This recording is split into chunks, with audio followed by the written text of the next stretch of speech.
আজি আমি হাউলি পুলিচ ষ্টেচনত এটা এফআইআৰ দাখিল কৰিছোঁ আৰু এই এফআইআৰটো আমি দাখিল কৰিছোঁ এজন অনা অসমীয়া অসম বিৰোধী অসমৰ শত্ৰু আৰু অসমৰ এজন খুব মানে ব্যাগুম বিভাগৰ মন্ত্ৰী স্বাস্থ্য বিভাগৰ মন্ত্ৰী ইৰিগেশ্যন ডিপাৰ্টমেণ্টৰ মন্ত্ৰী অশোক সিংঘালৰ বিৰুদ্ধে আজি আমি এফআইআৰ দাখিল কৰিছোঁ। এইজন ব্যক্তি আসলতে অসমৰ কাৰণে এটা অভিশাপ, অসমীয়া জাতিৰ কাৰণে অভিশাপ।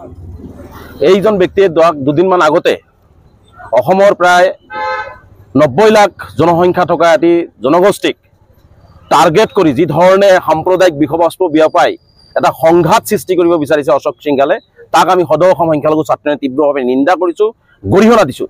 তেওঁ অতি নিম্নমানৰ নিজ মানসিকতাৰ ব্যক্তি, যিজন ব্যক্তিয়ে আচলতে অসমীয়া ভাষাটোকে শুদ্ধভাৱে ক'ব নোৱাৰে, এজন বহিৰাগতই আজি ৰাজনৈতিক ক্ষমতা লাভ কৰি অসমখন ধ্বংস কৰিবৰ কাৰণে ইয়াত আহিছে।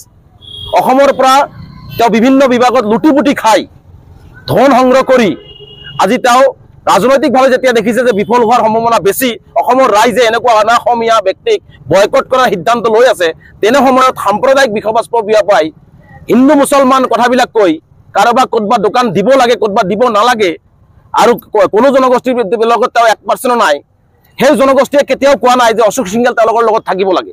এনেকুৱা কথা বাৰ্তা কৈ আচলতে এটা অসমত ভাতৃঘাতী সংঘাত সৃষ্টি কৰিব বিচাৰিছে আৰু সেই কাৰণে আজি আমি এফআইআৰ দাখিল কৰিছোঁ যে অশোক সিংঘালৰ বিৰুদ্ধে অসম চৰকাৰৰ গৃহ বিভাগৰ দায়িত্বত থকা মুখ্যমন্ত্ৰীয়ে ব্যৱস্থা গ্ৰহণ কৰিব লাগে।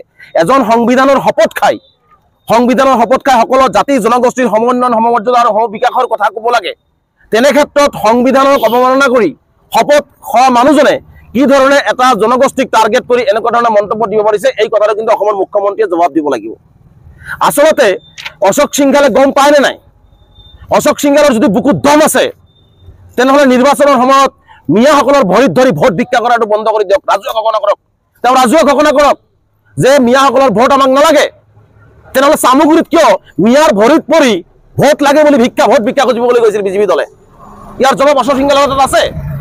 গতিকে এই অশোক সিংঘাল ডাঙৰীয়াক স্পষ্টভাৱে সকীয়াই দিছোঁ যে আপুনি প্ৰকৃততে যিহেতু অসমীয়া নহয়, অসম দৰদী নহয়, অসমীয়া দৰদী নহয়, অসমীয়া জাতি দৰদী নহয়, গতিকে অসমখনক ভাঙি থান বান কৰি আপুনি ইয়াৰ পৰা গুচি যাব, এইটো আমি সহজে মানি নলওঁ।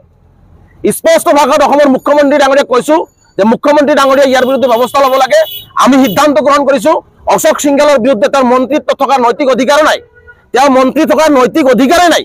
গতিকে এইজন মন্ত্ৰীক ইমিডিয়েট মন্ত্ৰী সভাৰ পৰা বৰ্খাস্ত কৰিব লাগে বুলি আমি ইতিমধ্যে ৰাজ্যপালক এখন স্মাৰকপত্ৰ প্ৰদানৰ সিদ্ধান্ত লৈছোঁ, বিধানসভাৰ অধ্যক্ষক আমি এখন স্মাৰকপত্ৰ প্ৰদানৰ সিদ্ধান্ত লৈছোঁ, নিৰ্বাচন আয়োগকো আমি এখন স্মাৰকপত্ৰ প্ৰদান কৰাৰ সিদ্ধান্ত গ্ৰহণ কৰিছোঁ। আমি কোনো পদ্ধতিতে এনেকুৱা সাম্প্ৰদায়িক ব্যক্তিক প্ৰশ্ৰয় দিব নালাগে, যিজনে ভাওনাকো আজি মিয়াসকলক তুলুঙা মন্তব্য দিছে, তাৰপিছতে ভাওনা ইহঁত মাতিবলৈ গৈছিল, তাতে ভাওনাকো তেওঁ তুলুঙা মন্তব্য দি আচলতে অসমীয়া জাতিটোৰ আৱেগ অনুভূতি ধৰ্মীয় অনুভূতি সকলোতে আঘাত কৰি আছে। এটাৰ পিছত এটা তেওঁ মানে এনেকুৱা ধৰণৰ ষড়যন্ত্ৰ ৰচনা এইকাৰণে কৰি আছে যে কাৰণ অসমৰ ভিতৰত যিমান মন্ত্ৰী আছে আটাইতকৈ কৰাপ্টেড মন্ত্ৰীগৰাকী হৈছে অশোক সিংঘাল, আটাইতকৈ দুৰ্নীতিগ্ৰস্ত মন্ত্ৰীজন হৈছে অশোক সিংঘাল। গতিকে তেওঁ দুৰ্নীতি থাকিবৰ কাৰণে, তেওঁৰ ৰাজনৈতিক ভৰিৰ তলত মাটি নাই, সেইখিনি সুৰক্ষিত কৰিবৰ কাৰণে এনেকুৱা ধৰণৰ কথা বাৰ্তা কৈ আমাক ভাগ বিভাজন কৰিব বিচাৰিছে। আজি এনেকুৱা লাগিছে, ভয় হৈছে যে আজি তেওঁ স্বাস্থ্য বিভাগৰ মন্ত্ৰী। আজি আমাৰ সন্দেহ হয় যে স্বাস্থ্য বিভাগৰ মন্ত্ৰী হৈ এনেকুৱা মন্তব্য দি আচলতে সেই মিয়া জনগোষ্ঠীটোক স্বাস্থ্যৰ পৰা বঞ্চিত কৰিব বিচাৰিছে নেকি? বিভিন্ন অঞ্চলত ডক্টৰবিলাকক তেওঁ ইয়াৰ পৰা উঠাই ল'ব বিচাৰিছে নেকি? গুৱাহাটী GMCত যাতে মিয়াসকলৰ ভাল ট্ৰিটমেণ্ট নহয়, ৰোগীসকলক যাতে ধৰ্মীয় দৃষ্টিকোণে চোৱা হয়, তাৰে এটা ইংগিত তেওঁ আচলতে বহন কৰিছে নেকি? তাৰে কথাটো ক'ব বিচাৰিছে নেকি? স্পষ্টকৈ মুখ্যমন্ত্ৰীয়ে জবাব দিব লাগিব যে আচলতে হস্পিটেলত কোনো জাতি ধৰ্ম নাথাকে, হস্পিটেলতো যাতে জাতি ধৰ্ম হয়, জাতি ধৰ্মৰ নামত যাতে চিকিৎসা হয়, এইটোৱে যাতে ডক্টৰসকলৰ মাজত, নাৰ্ছসকলৰ মাজত, কৰ্মচাৰীসকলৰ মাজত যাতে বিভাজন আহে, এইটো কৰিবৰ কাৰণে ষড়যন্ত্ৰ ৰচনা কৰা হৈছে বুলি আমাৰ ইতিমধ্যে সন্দেহ হৈছে। গতিকে কোনো পদ্ধতিতে স্বাস্থ্য বিভাগৰ মন্ত্ৰী থকাৰ নৈতিক অধিকাৰ নাই, তেওঁ নৈতিক অধিকাৰ হেৰুৱাই পেলাইছে। তেওঁক মন্ত্ৰী সভাৰ পৰা বৰ্খাস্ত কৰিব লাগে আৰু তেওঁৰ বিৰুদ্ধে কঠোৰৰ পৰা কঠোৰতম ব্যৱস্থা গ্ৰহণ কৰিব লাগে। আমি আজি আইনৰ আশ্ৰয় লৈছোঁ, পৰৱৰ্তী পৰ্যায়ত আমি স্মাৰকপত্ৰ প্ৰদান কৰিম, কিন্তু কোনো পদ্ধতিতে অশোক সিংঘালৰ এনেকুৱা কথা আমি সহ্য নকৰোঁ। তাৰ মানে তেওঁ নিজকে হিৰো সজাবৰ কাৰণে তেওঁ ভাবিছে অসমৰ ৰাইজক এনেকুৱা কথা ক'লে অসমৰ ৰাইজ ডাঙৰ খাই দিব, হিৰো হ'ম, হিন্দু মানুহসকলে ভাল পাব। তেওঁ যিটো নাখায় বুলি কৈছে, সেই নোখোৱা বস্তুটো গৰু অসমৰ ইপাৰৰ পৰা মেঘালয়লৈকে যেতিয়া যায় সেইটো বন্ধ কৰা সাহস কিয় নহয়? তেওঁ যিটো নাখায় বুলি তেওঁ কৈছে, আমি যিটো নাখাওঁ সেইটো যিটো আমি পূজা কৰোঁ, যিটো এইটোসকলে খায় তেওঁলোকৰ লগত মই নাই। মই অশোক সিংঘালক প্ৰত্যাহ্বান জনাইছোঁ, শ্ৰীৰামপুৰৰ গেটৰ মাজেদি শ শ গৰু কেনেকে যায়, মেঘালয়লৈ কেনেকে পাৰ হয়? তাৰমানে কি তাতে কমিশ্যন দি পাৰ কৰা হৈ আছে নেকি? সেইবিলাক বন্ধ কৰিব নোৱাৰে। যদি পূজা কৰা হৈছে, পূজা কৰে, অনুভূতি আছে, তেনেহ'লে সকলোখিনি বন্ধ হ'ব লাগে। সেইখিনি বন্ধ কৰা সাহস কিয় নহয় অশোক সিংঘালৰ? গতিকে আমি স্পষ্টভাৱে দেখিছোঁ যে আচলতে বিজেপি দলে সদায় সাম্প্ৰদায়িক কথা বাৰ্তাবিলাক কৈ সাম্প্ৰদায়িক বিষবস্প বিয়পাই ৰাজনৈতিক বৈতৰণি পাৰ কৰিব বিচাৰে। এইটো কিন্তু অসমৰ ৰাজনৈতিক জীৱনৰ কাৰণে, সামাজিক জীৱনৰ কাৰণে, অসমীয়া জাতি গঠন প্ৰক্ৰিয়াৰ কাৰণে কিন্তু এটা শুভ লক্ষণ নহয়। এইসকল অনা অসমীয়া বহিৰাগতই অসমত ৰাজনৈতিক দপদপনি কৰি মন্ত্ৰী পাই অসমখন ধ্বংস কৰি এটা সময়ত গুচি যাব।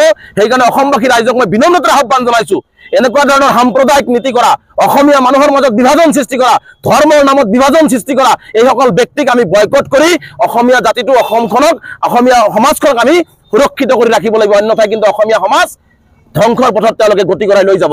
কাৰণ তেওঁ আজি অসমত আছে, কাইলৈ অসমৰ পৰা তেওঁ বিদায় মাগিব, তেওঁ কাইলৈ অসমৰ পৰা গুচি যাব। কাৰণ তেওঁ অসমীয়া ভাষাই ক'ব নাজানে আজিলৈকে। সেইজন মানুহ অসমত তেওঁ নাথাকে, ধন লুটি লৈ অসমখন তেওঁ ত্যাগ কৰিব। গতিকে আমি ইয়াতে যিহেতু জন্ম লভিছোঁ, আমি অসমীয়া জাতি একেলগে ইয়াত থাকিব লাগিব। গতিকে আমি অসমখন সুৰক্ষিত ৰখাৰ ক্ষেত্ৰত অসমীয়া জাতি আমি একগোট হৈ এইসকলৰ বিৰুদ্ধে, এই ধৰণৰ মন্তব্যৰ বিৰুদ্ধে আমি মাত মাতি ওলাই আহিব লাগে। আৰু অসমৰ মুখ্যমন্ত্ৰীয়ে গৃহ বিভাগৰ দায়িত্বত আছে, FIR লঞ্চ কৰিছোঁ।